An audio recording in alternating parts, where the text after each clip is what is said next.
Nous avons tort de croire que la solitude concerne uniquement les personnes qui sont seules, les célibataires, les personnes seules. Mais en réalité, la solitude est plus profonde que ça. La solitude ne veut pas seulement dire être seul, parce que nous savons tous que certaines personnes sont seules, mais elles ne sont pas isolées. Certaines personnes sont entourées de myriades de personnes et pourtant, elles sont terriblement solitaires. Nous avons tort de penser parfois que peut-être ceux qui sont des superstars, ceux qui sont célèbres, ne sont jamais isolés. Après tout, ils sont entourés par une multitude de fans et d'admirateurs. Comment pourraient-ils être isolés? Laissez-moi vous lire ce que Thomas Wolfe, l'écrivain célèbre, une personne célèbre en elle-même, a dit. Laissez-moi vous lire sa conclusion. Il a dit « La conviction totale de ma vie, maintenant, repose sur la certitude que la solitude est bien plus qu'un phénomène rare et étrange, particulier à moi et à peu de personnes solitaires. Elle est une réalité inévitable dans l'existence humaine. » En général, Thomas Wolfe a raison. En fait, il parle pour beaucoup de gens dans notre culture aujourd'hui. Dans notre société toujours en mouvement, nous avons découvert que la solitude remplit le cœur de millions de personnes. L'incapacité de se faire des amis et d'entretenir des amitiés est devenue la pandémie des temps modernes. L'autosuffisance empêche les croyants d'entretenir des amitiés éternelles. D'autres croyants sont tombés dans le mode commun à notre société, qui est de nouer des amitiés pratiques, qui est de nouer des amitiés temporaires, qui est de nouer des amitiés superficielles, simplement parce qu'ils n'ont absolument pas compris que les amitiés qui sont entretenues dans cette vie entre les croyants dans le Seigneur Jésus-Christ durent éternellement. Elles sont pour toujours, elles ne finissent pas. Tu peux être aimable avec quelqu'un et tu peux être doux et gentil avec quelqu'un. Tu peux être aimable avec ton collègue, tu peux être aimable avec ton voisin et on est commandé de faire cela et on doit le faire. Mais avec les croyants, l'amitié entre les deux parties, l'amitié de ce côté du ciel,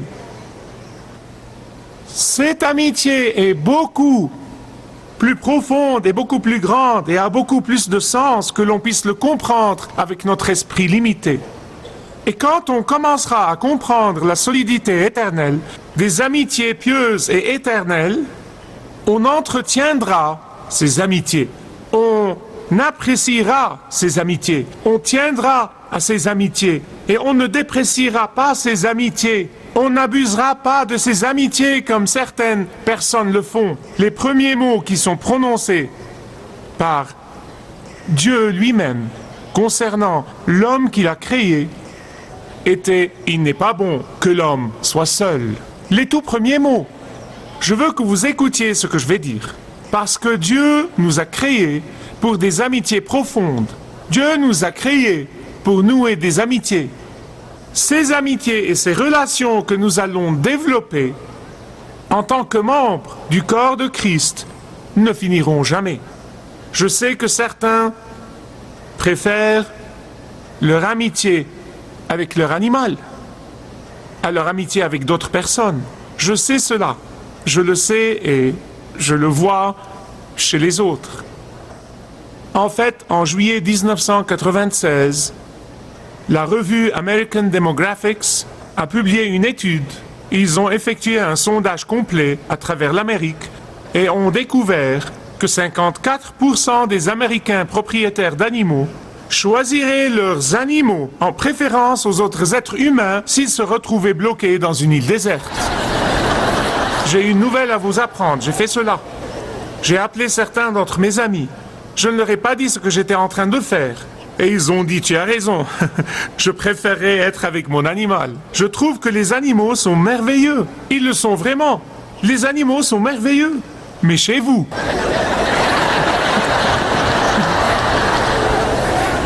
Mais, sérieusement, Dieu nous a créés pour des amitiés profondes.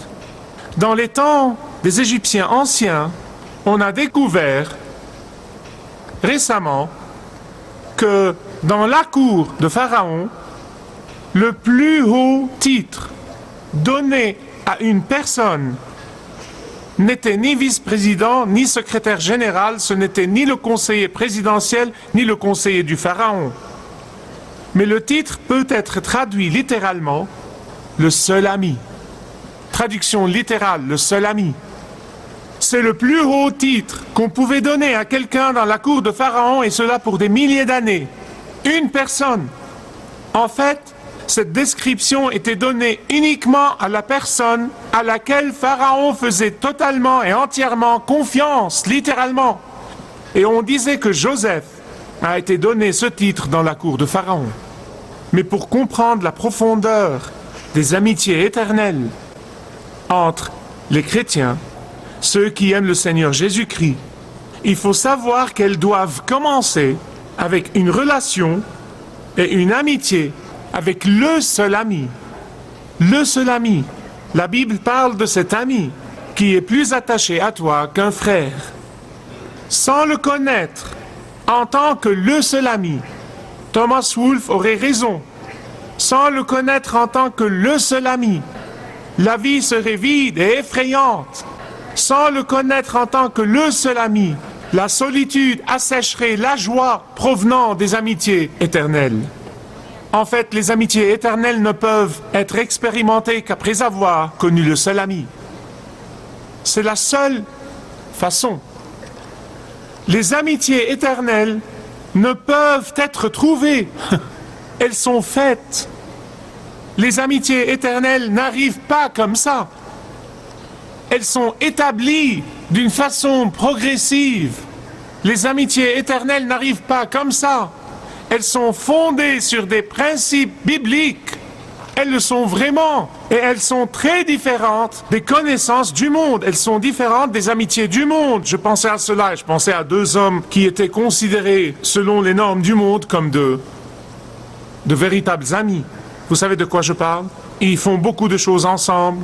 Ils vont à la chasse ensemble, ils vont à la pêche ensemble, ils jouent au golf ensemble, ils font du camping ensemble. Un jour, ils sont allés faire du camping et ils se sont réveillés un matin et alors qu'ils prenaient leur première tasse de café, tout d'un coup apparut un ours grizzly, énorme et terrifiant. Il s'approchait d'eux rapidement et furieusement. Alors l'un des deux amis mit ses chaussures immédiatement et l'autre ami lui dit « Qu'est-ce que tu fais ? Qu'est-ce que tu fais? Tu peux pas dépasser cet ours. » Il a répondu, peu importe, du moment que je peux te dépasser à toi.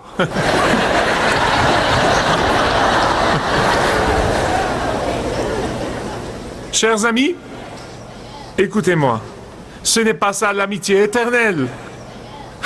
L'amitié éternelle ne convoite jamais un échange de services et d'affection.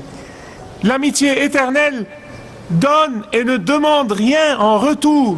Le désir de l'amitié éternelle est le bien-être d'autrui. Elle éprouve du chagrin à voir l'autre partie souffrir et elle est fière de le voir réussir. Elle est toujours déterminée à se sacrifier pour aider l'autre.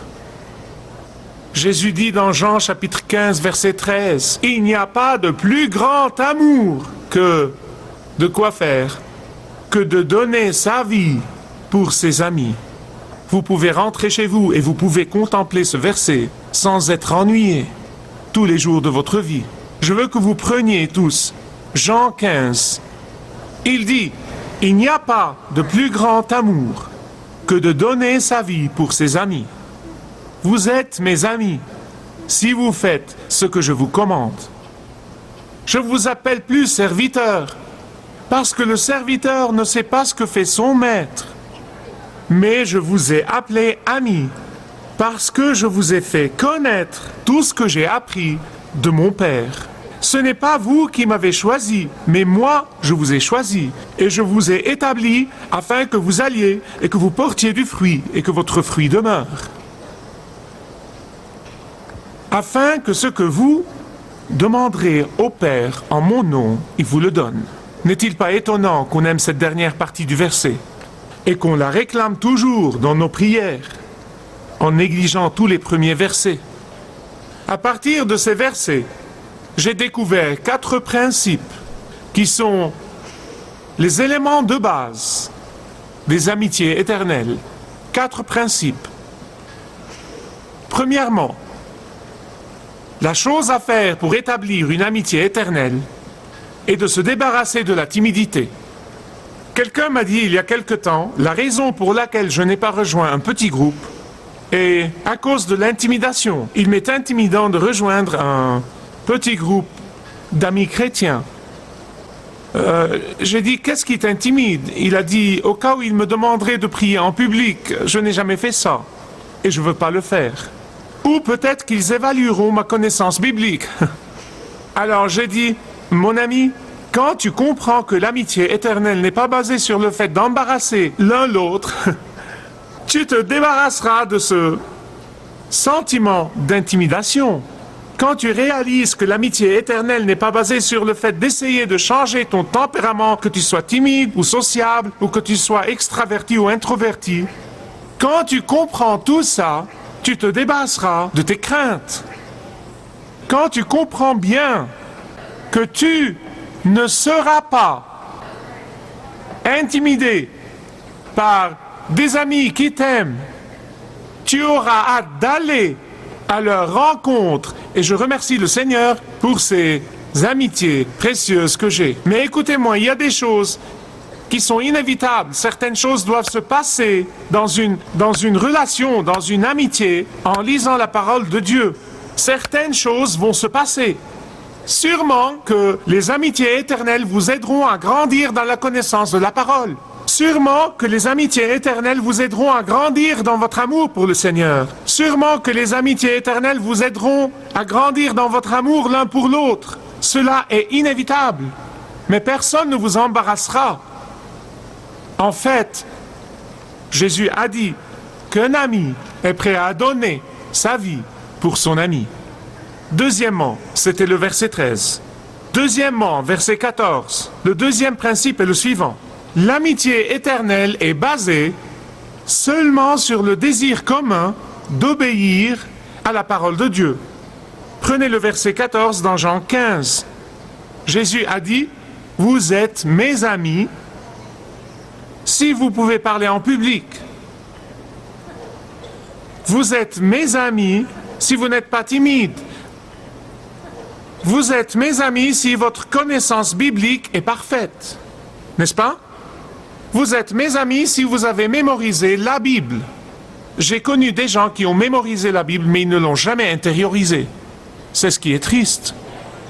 Vous êtes mes amis si vous êtes des géants de la foi. Non, mes amis, non, non, non. Il a dit, vous êtes mes amis si vous faites quoi? Si vous faites ce que je vous commande. Et quand on est entouré d'autres amis croyants, il est plus facile d'obéir au Christ. Il est plus facile d'encourager l'un l'autre. Les amitiés éternelles sont censées nous inciter à encourager l'un l'autre, à remonter l'un l'autre. Quand je suis déprimé, tu me remontes. Quand tu es déprimé, je te remonte. Car un des principes essentiels des amitiés éternelles est d'obéir à Jésus. Troisième principe, verset 15. L'amitié éternelle doit mener à l'intimité. Écoutez ce que Jésus a dit. Je ne vous appelle plus désormais serviteurs. Cela veut dire littéralement, je ne vous appelle plus esclaves. Je vais parler de ça dans 1 minute. Mais je vous ai appelé amis. Non pas peut-être que je vous appellerai amis. Non pas c'est possible que je vous appelle des amis, mais je vous ai appelé amis. Quand vous êtes venu à Jésus pour lui donner votre vie, il vous a déjà dit, vous êtes mes amis. Vous êtes mes amis. Vous savez, durant cette période où l'esclavage était de court, l'esclave ne savait pas ce que son maître faisait. Pour cette raison, Jésus a dit, je ne vous appelle plus serviteur, je ne vous appelle plus esclave. Je vous ai appelé amis, des amis qui connaissent leur ami. C'est ce que je vous appelle à être. Et quand vous me connaîtrez comme ami, vous allez m'obéir. Et ceci sera plus facile pour vous. Développer des amitiés éternelles nous donnera le pouvoir dans notre obéissance et dans notre amour pour Jésus-Christ. La Bible dit, les secrets de l'Éternel sont révélés pour ceux qui le craignent. Elles sont révélées pour ceux qui le craignent. Et Jésus a dit à ses disciples, il a dit, je vous ai révélé les secrets même de mon Père. Je vous ai révélé les secrets même de ma nature. Je vous ai révélé les secrets même de mon plan. Je vous ai révélé les secrets même de mon amour pour vous. Je vais m'adresser à ceux d'entre vous qui disent « Je ne vais jamais ouvrir mon cœur à personne parce que ça me rend vulnérable et je ne vais plus me laisser être vulnérable. » Je vais vous déclarer les paroles de Jésus parce qu'il venait de leur dire « Je ne vous appelle plus serviteur ou esclave, mais je vous ai appelé ami. Vous êtes mes amis. » Écoutez ce qu'il a dit à Gethsémani. Il les a regardés et leur a dit, « Mon âme est remplie de tristesse jusqu'au point de la mort. Le Dieu de gloire a ouvert son cœur à ses amis. Il a été vulnérable devant ses amis. Chers amis, laissez-moi vous dire une chose. Si le Dieu de gloire peut ouvrir son cœur et être vulnérable devant ses amis, alors qui sommes-nous pour refuser? Ce genre d'honnêteté et de franchise est signe de véritable amour et d'amitié éternelle.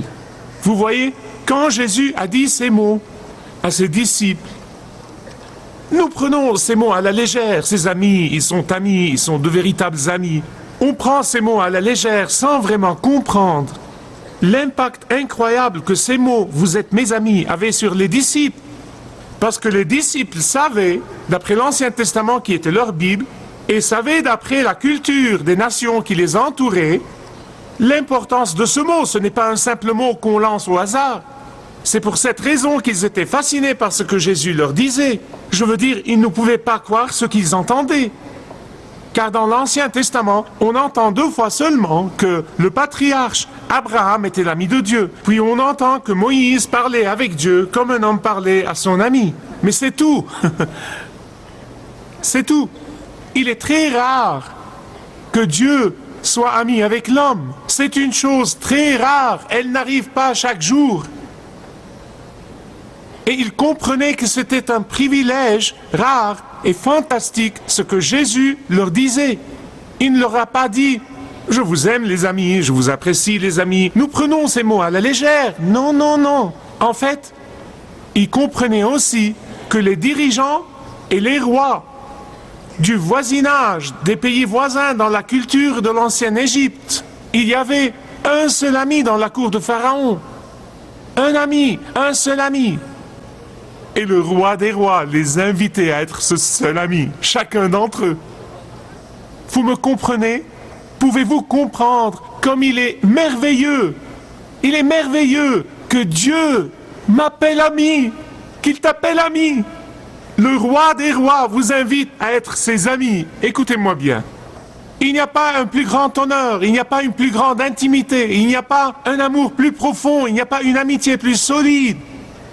Et les disciples méditaient sur ce verset, méditaient sur ce statut merveilleux, parce qu'ils ont compris qu'un ami reçoit des informations que personne ne reçoit, et qu'un ami expérimente une intimité que personne n'expérimente.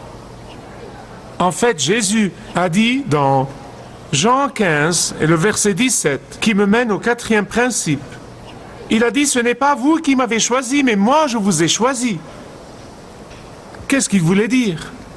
N'attendez pas que quelqu'un d'autre prenne l'initiative de vous tendre la main, mais plutôt initiez vous-même l'amour, initiez l'amitié, initiez l'invitation, initiez l'appel, initiez l'accueil. Et quand tout le monde prend l'initiative, personne ne pourra dire « personne ne me tend la main » parce que nous nous aidons tous l'un l'autre. Amen.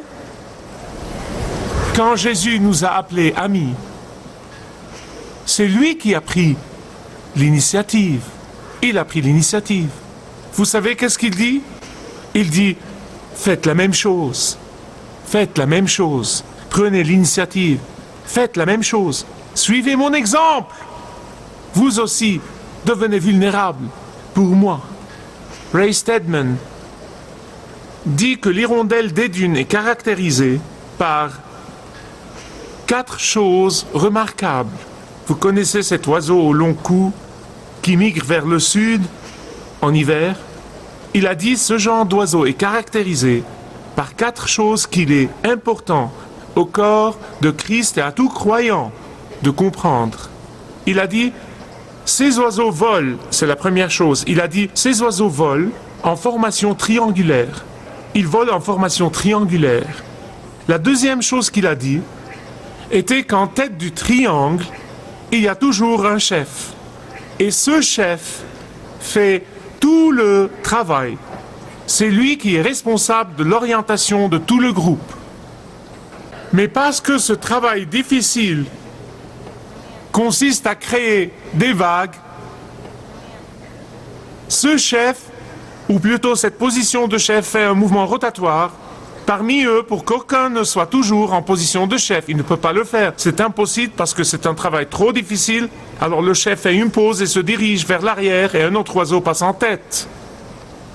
La quatrième chose qu'il a dite est qu'alors que ces oiseaux suivent le chef en formation triangulaire, les autres oiseaux encouragent le chef en criant « Honk !» Prends courage! Honk! Plus haut! Honk! Prends courage, mon ami! Chers amis, laissez-moi vous dire, c'est ça, le ministère, c'est ça, le ministère des petits groupes. Il ne s'agit pas de vous embarrasser ou d'évaluer votre connaissance biblique. Il s'agit d'amitié éternelle. Il s'agit du fer qui aiguise le fer. Il s'agit de remonter l'un l'autre et d'alléger le fardeau d'autrui. Il s'agit d'aider l'un l'autre à accomplir le plan de Dieu, son appel pour notre vie. Il s'agit de gagner ton lieu de travail pour le Seigneur Jésus-Christ.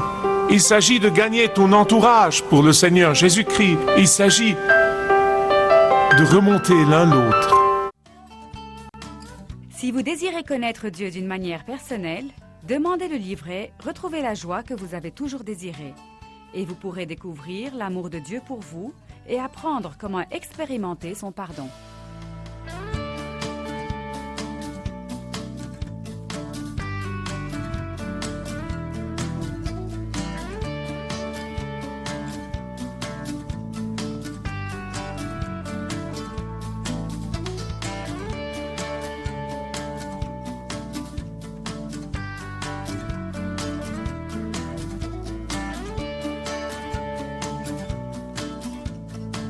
Si vous avez une relation personnelle avec Dieu et vous êtes intéressé à marcher plus intimement avec lui, demandez le livret « 7 pas sur le chemin de la foi » qui vous guidera dans une relation plus profonde avec votre Père Céleste. Demandez votre livret gratuit.